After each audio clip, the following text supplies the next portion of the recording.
This evening, Books and Books is very happy to welcome Ms. Betsy Lerner and her new book, The Bridge Ladies, a Memoir.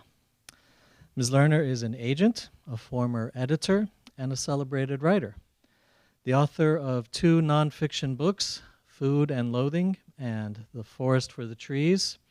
She has also won numerous awards, such as the Thomas Wolfe Poetry Prize, an Academy of American Poets Poetry Prize, the Tony Godwin Prize for Editors, and she was selected as one of Penn's emerging writers. In this book, a 50-year-old bridge club provides an unexpected connection across a generational divide between mother and daughter. Ms. Lerner tells a funny, intimate, and affecting story where we learn a little about bridge and a lot about life. Here to tell us more about it, please give a very warm welcome to Ms. Betsy Lerner. Thank you. Thanks so much. Hi, everybody.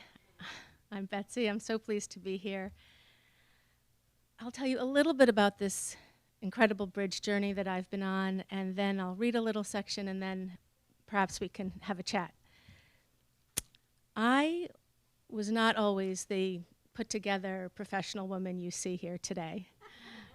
Believe it or not. I was a rebellious, angry teenager. I suffered from depression, and basically I was any mother's nightmare. When I was little, I loved my mother and her bridge club. They seemed to me to be incredibly glamorous.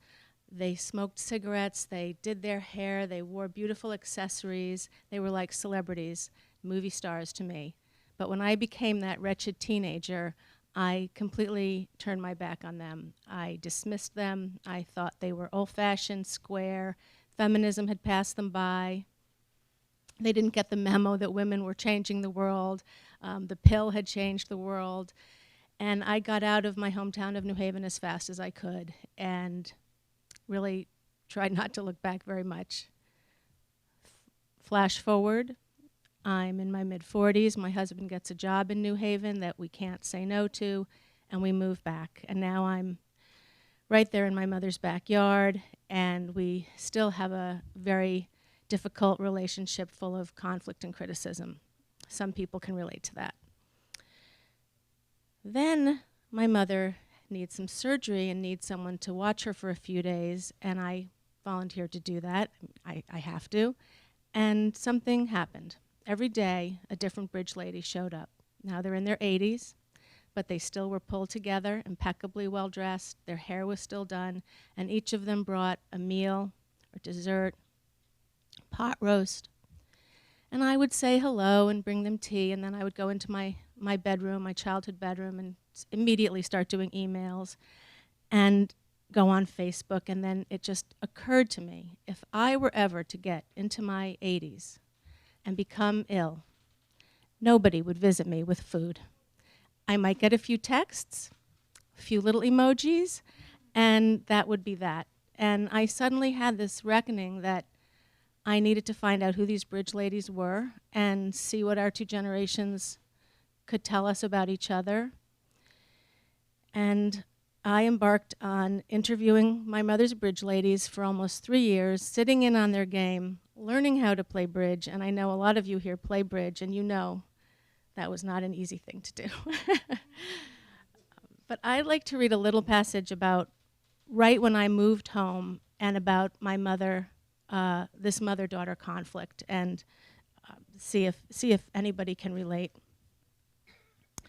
My biggest concern returning home was the proximity I would now have with my mother. We had never been close and were reliably caught in a classic mother-daughter dynamic. Whatever she said, I took the wrong way. Every comment she made felt like a referendum on how I lived my life. I wear my jeans on the long side and they tend to fray at the heel. She begs me to get them hemmed. She offers to take them to the tailor herself. That's how badly she wants it done. Likewise, the fringe on a small rug I keep in front of my kitchen sink has frayed. She knows a carpet man who can repair it. Why won't I let her take it in? Why won't I? She says she is going to kidnap the rug, and get it repaired behind my back. She is so upset that I don't have paper hand towels for guests in my downtown bathroom that she brings me her own paper towel holder and a few packages of pretty towels to get me started, like a box of Kotex pads when I first got my period. When she leaves, I throw the whole lot under the cabinet. Would there ever come a time when I wouldn't feel judged? Did everything have to come under her scrutiny? My homemaking, my work? She wants to know why I work so hard. She doesn't think I should work so hard. Do I really need to work this hard? She asks in an accusatory tone, as if I am creating work for myself. The meta messages abound. First and foremost, if I am working so hard, how could I be spending enough time with my daughter? Equally important, I shouldn't have to work so hard. And this is really the thing. In the rubric of my mother's life, the man is supposed to be the provider. This is non-negotiable for her. When I mention that many of my friends' husbands are stay-at-home dads and how well it works out, my mother says with a dismissive chill, "Good luck to them." Since I've been back to New Haven, my mother has been kind enough to point out that I don't stack the dishwasher efficiently, that I have to run cold water, not hot, when I run the disposal, that I need to iron clothes if I fail to pluck them out of the dryer after 20 minutes. I waste money on Starbucks. I waste money on magazines off the rack. I put too much salt on food. I'm so sorry. I wear bulky clothes that make me look bulkier. My couch needs to be reupholstered. The tablecloth for my dining room table doesn't precisely fit. And yes, I know, Mom, the napkins don't match. If I were to put my mother on the stand and ask her to take an oath, she would swear on a Bible that she doesn't criticize me or my sisters, especially where my daughter is concerned. On the contrary, she marvels at how we do it all. Who is telling the truth? In Deborah Tannen's critique of mother-daughter relationships, she reports that the number one complaint grown daughters have of their mothers is that they are always criticizing them. Conversely, as one mother puts it, "I can't open my mouth. She takes everything as a criticism." Tannen explains that what mothers see as caring, daughters take as criticism. Or in my case, multiply that by moving home and living a few miles away from the source. Thousands of dollars of therapy were thrown out the window one fall afternoon when my mother arrived at my house with silver polish and rags. I didn't see it coming. I still can't believe that it was a small pink tub of Gorham silver polish that took me down. She knew I was having a dinner party, and it killed her that my serving pieces were tarnished. My mother brought her own apron and was tying the strings at the back in preparation of her work. She enlisted my daughter, who was spreading out newspaper on the kitchen table as instructed by the master polisher. When I came downstairs and saw this project in process, it felt as if I had been stung in the face by 100 bees. Why couldn't she leave me alone? Why did her help feel like a judgment on how I chose to live my entire and apparently tarnished life? Why, when I told her I didn't want her to come and polish, didn't she listen? Why was polishing the silver more important than doing as I wished? Why was polishing the silver more important than anything? More to the point, why wasn't I a sparkly daughter who wanted to polish her silver with her mother, who would happily hire a lady to do the dishes, something else my mother nagged me about? After all, I was so tired from working.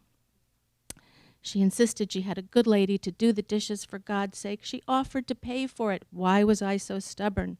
And while we're at it, why didn't I love to shop and decorate? Why didn't I do something with my hair? Why didn't I wear bright colors and sashay around in Belgian slippers and velvet headbands like you know who? And for that matter, why couldn't I just be happy? Why was I dark and moody and still difficult? Why was everything a battle? I grabbed the newspaper my daughter had lined the table with and started balling it up. I think I started screaming then, or maybe I had only raised my voice at that point. I saw my mother start to take off her apron, but thought better of it and just left as quickly as possible. Now I'm sure I was screaming because she was getting in the car with her apron still on, and my daughter was crying, and I had to go to bed for a while afterward, my whole being exhausted with rage and shame, especially for having exploded in front of my daughter, who adored her grandmother. When I told a good friend about the incident, expecting an ally, she said, "God, I wish my mother would polish my silver." The following Monday, I placed a call to a new therapist. And that's all she wrote. So, yeah, mother-daughter drama. That's my subject, and I'm sticking to it. And then, of course, bridge. I will just say one more thing. If you read the book, I hope you'll find that my adventures in learning bridge are as comical as I felt they were, painful and comical. But not to give too much away, my mother and I become bridge partners in the end, and that saves our relationship, really. It's tremendously fun to play with her and to have something in common. So it works better bridge than therapy. Bridge is better than therapy. I mean, yes, she criticizes my bridge, and but I laugh now. I just laugh. I can see it coming. You know, she would never say to any other partner, "Why did you bid that?" But she will say it to me, and I just laugh. I think we've come a long way. But back to the question of therapy, I find bridge to be completely therapeutic. I don't know if you ladies agree, but it's 2-3 hours of just focus, everything else. I can't think about anything else. I have to concentrate completely on bridge. And it's like a drug. I mean, get with it, people. This is a really good drug, and it makes you sharper instead of stupider, like most drugs. So, yeah, I think we need a bridge revolution. My partner says it's down here it's $6, 3.5 hours. You can't eat too much and you can't spend any money shopping. Therapy, yeah. It's perfect therapy, yeah. And you get to know people in a very interesting way. Bridge brings out, one lady I know who played bridge, a long-time player, said, bridge is about the revelation of self. And you really find out how competitive you are and how well-mannered or ill-mannered you are. A lot comes out in a lot of subtle ways at the bridge table. And watching my mother's women play for all that time and then now playing myself, to me it was better than, Breaking Bad. It was just, there was just so much action. Are there any other? I do really well with my daughter. My mother put a curse on me, and she said, "I hope you get a daughter just like yourself."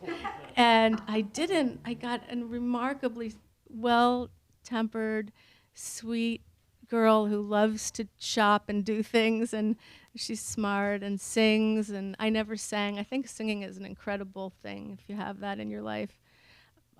My mother and my daughter are great pals because they really love to shop, those two. So like when they set out for the mall, it's like, okay, Butch Cassidy and the Sundance Kid, I'll see you later.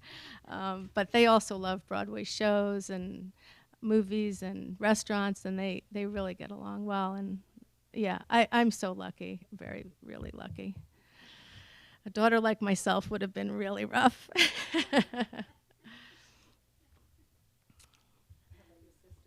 Do they play bridge?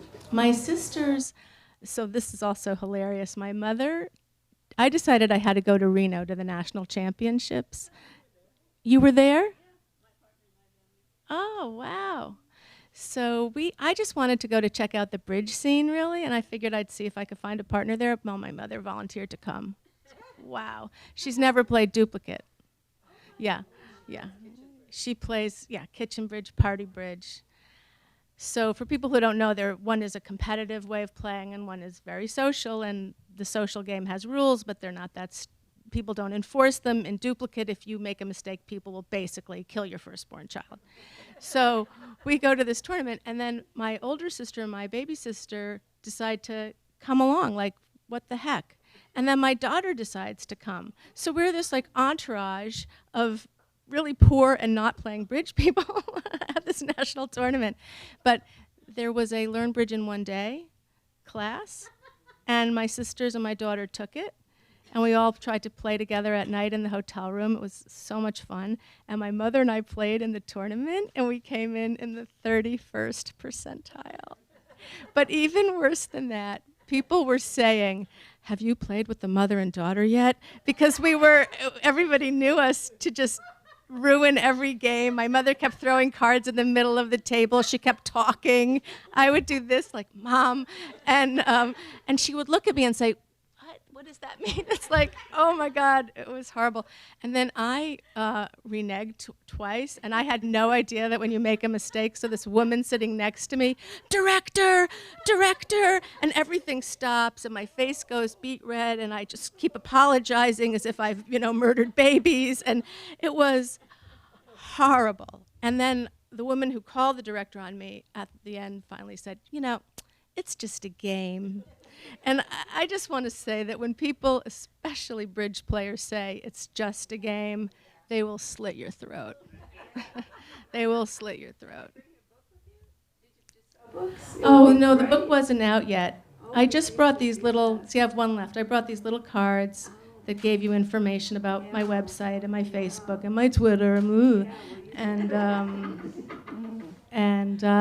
we networked a lot, and I've been invited to I've been invited to a number of, this is also a trip. I have to go to like Scarsdale, play bridge, give a talk, and have tea. But I don't know how these people play. I'm not that good. It's anxiety producing enough to have to give a talk or play bridge, but to do both. How about the first time they told you to fill out your convention card? Oh my God. Like, what is that? How many master points do you have? You know how many I have. How many do you have? Yeah, come on. How many do you have? I was taking lessons from somebody.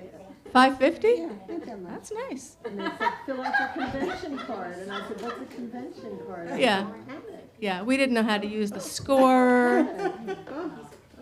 It was really, You're brave. we were brave. That's great, And my though. mother was brave. This convention took place in 3 casinos. You had to walk about 2 miles to do anything, and the place reeked of smoke. And my mother is vaguely asthmatic and 85. And we're huffing and puffing, and it was such a trip. I've written a piece called "What Happens in Reno Stays in Reno" about the fun that we had, and I think it's going to be in the Bridge Bulletin, which also Did you get the bridge bulletin? yeah, of course, and they reviewed the book and they gave it an A, if I can brag. Very good. Yeah, they gave it an A, and they said it was a good recruiting tool, which makes me feel like I'm part of a cult or something, play bridge. But I do want people to play bridge. I do. I think it's the most fantastic game. You gonna teach your daughter? Yeah, well, she actually seemed to have a bit of an aptitude because she has some math in her. I have no math. You don't need it. And, when I said to my helps. teacher, It helps. yeah, it helps a lot. And when I said to my teacher, when I had to repeat beginner 1 at the Manhattan Bridge Club, and I said, I'm just so bad at math. And he said, it's not math, Betsy, it's logic. Exactly. And I thought, well, now I'm totally. But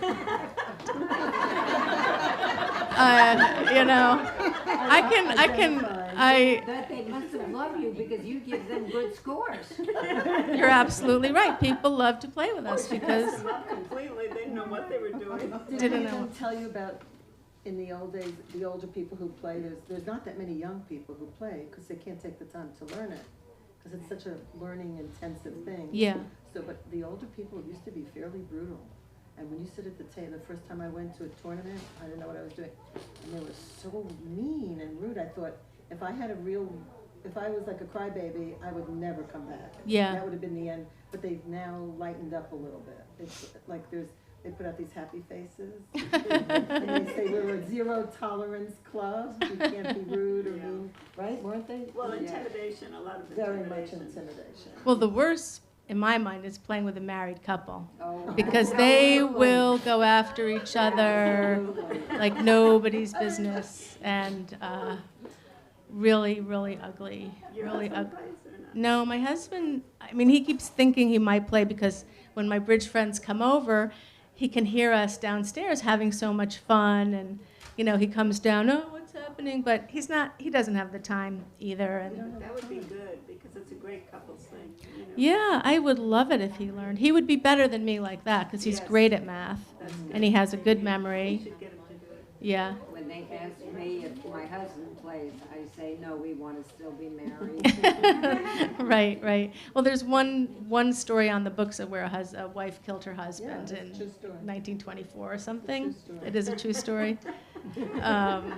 But you can see it. It's what people don't understand, I think, about bridge that I came to see and love is that it is both a team sport and an individual sport, right? Because when you win the contract, it's really up to you. But if your partner hasn't given you what you need, you're so tied into each other that it has both of those components. Most games sort of one or the other, and I think that's pretty unique. Yeah, I think Great it's unique. observation. That's a great observation. I never thought about it. That's true. Yeah. I mean, when I first played, I never wanted to win the contract. I always wanted to pass and have a few points and just, not be on the. But now I actually want to win and I want to get the hand and yeah, totally getting into it. I play on my phone constantly on the Bridge Baron. Like Bridge base online. too, yeah. I do. I tried it all. I feel like I'm a bridge ambassador. That's funny how you came to it and love it so much, but it is addictive. It is addictive, and that is what I do have. I may not have math or logic, but I have a very addictive personality, You really like it. and I'm also a very compulsive person. So, like on the bridge phone, if I don't win a hand, I replay it and replay it and replay it until I get it right, and that's Well, you'll get good. how I learn. You Yeah. get good fast. The other thing is you learn something every time you play. I mean, there's almost a hand, from a hand, even a bad hand or a crappy hand that you get, Right. you learn something about the game. It's almost never, okay, I got it now. Right. And The minute but you think yeah. you have something, something else comes up, Yeah. and it's fascinating. Even when I was at Reno, we took some classes with Audrey Grant and Jerry. No. Yes, Very and they were teaching about defense in a way that blew my mind that I never would have considered. But anyway, we might be specializing too much here. Yeah. But yeah, and bridge is awesome. Anybody else want to? I'd like to ask you a question. Yeah. Most of the ladies here seem to be, avid bridge players, and I know nothing about bridge. So I'm most fascinated by, when you said when you were a child, you thought these women were all so incredible. And I guess I'm curious, which one were you the most fascinated with as a child? I'm interested in the long-term relationships that your mother cultivated through them. Well, I didn't hear her question. She's asking which of the ladies was I most fascinated with, and there was a night group. There were 3 groups: a night group, a couple group, and Monday bridge. So it was actually in the night group was my nursery school teacher, and that my nursery school teacher was in my house. Whoa, I couldn't get over it. I mean, I was 4 years old. What do you want? But then, for the day ladies, the one who fascinated me the most is a woman named Betty Horowitz, and she came to all of my daughter's plays, and I thought she was just being a good friend to my mom. But as it turned out, when I started interviewing her, she had been the star actress in her high school. She was the star of every show. And then she went to college, and all of a sudden, everybody was the star, and she was no longer getting any parts. And she said to me, I think it's one of the most heartbreaking sentences in the book. Her name was Betty Cohen then. She said there were 1,000. I found out there were 1,000 Betty Cohens. And I think everybody in life hits that moment when maybe they're not as special as they thought, or maybe they have to recalibrate. She never really got over it. And when she was a young mom, she joined the Jewish Theater Guild, and she started getting parts again, and it was a little renaissance for her while that lasted.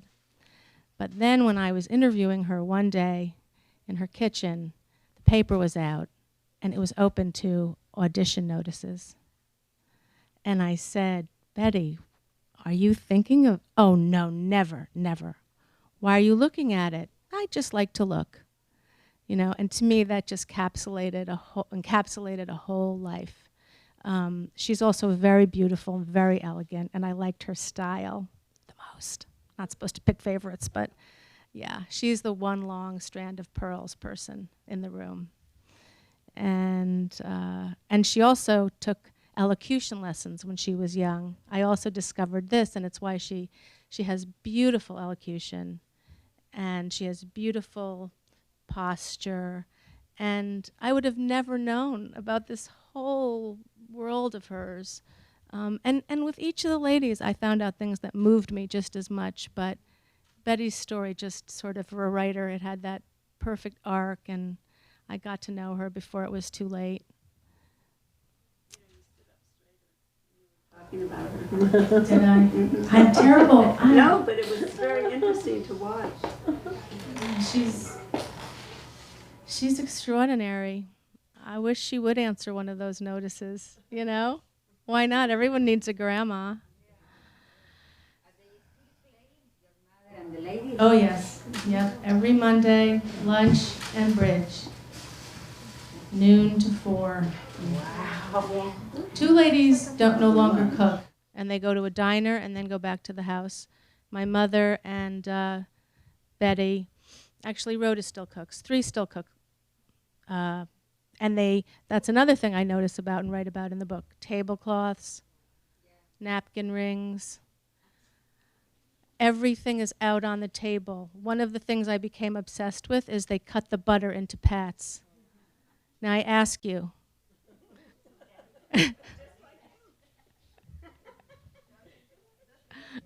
Yes. Yeah. A friend of mine, so that's why I came to you. And she talks about the group all the time. And she's a very elegant lady, so all the women, I'm sure, are quite elegant. Oh, yes. Another time. Oh, definitely. Well, the first bridge game I attended was at Rhoda's, and her silver and her every serving piece was lined up. I said like soldiers. They were. It was so beautiful. All of that care taken, and there was a serving dish on the plate that said Peter and Rhoda, and I knew that was her husband, and I knew he had died, and I just thought to myself, what is it to keep putting out a plate that says Peter and Rhoda and Peter's not here? And is he here or everywhere or nowhere? I was just so taken with that. And then additionally, as you know, Rhoda is the only woman in the Bridge Club who has a gentleman friend. And you could see how happy she is, and how beautiful it was to, at least for me, to imagine falling in love again, really at any age.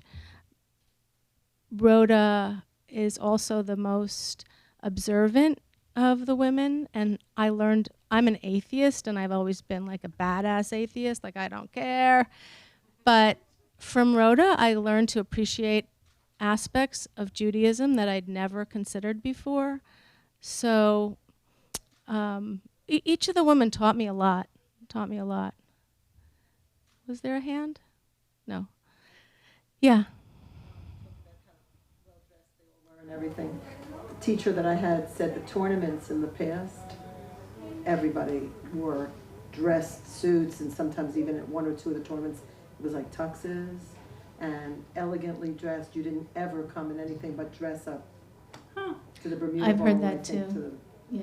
Yeah. But that was true of everything. I mean, Yeah, people, that was the generation. yeah, that- generationally, Right. you did not leave the house in jeans and fleece and Crocs, And that's one of the things too. I look underneath the bridge table, and all of the ladies have real shoes on. And they're so tiny, and they are so sweet, and they, at first I thought, oh, with all this jewelry but then I started to feel what is it to keep caring so much, and to want to present yourself in a beautiful way. And when we made a video of the bridge ladies, and they put a lot of makeup on me, and they did my hair, and all of the bridge ladies kept saying, Betsy, you should always do that. You look so good. And I just thought, wow, all this time they've been thinking. Oh, and one time Betty said to me, "Why doesn't your generation wear makeup?" You know, and it was like, I don't know, we don't wear makeup. But huge generation shift, huge shift. And now what I think is interesting in my daughter's, she's 19, those girls dress up, dress down, dress right, dress left, everything goes. And it's kind of amazing. I think it's fantastic. So, yeah, she's in college, yeah.